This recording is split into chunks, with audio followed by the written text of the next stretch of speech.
Perseteruan antara Nikita Mirzani dengan sang anak Laura Meizani alias Loli dan kekasihnya, Fadel Bajideh masih berlanjut.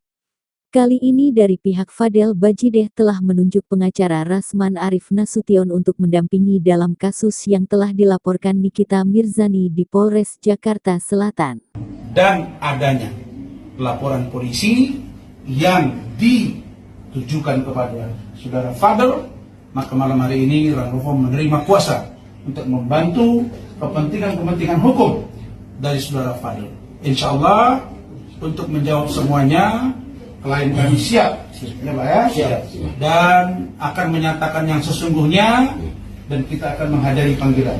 Pun demikian, untuk klarifikasi awal, maka besok kami mengundang rekan-rekan media di seluruh Indonesia, khususnya nasional, untuk datang di preskon di kantor Ranulfo, Epicentrum Kuningan pada hari Jumat, tanggal 20 September 2024, pukul 15 WIB atau pukul 3 sore di National Office Park, kawasan Epicentrum Kuningan, Jakarta Selatan. Demikian, terima kasih.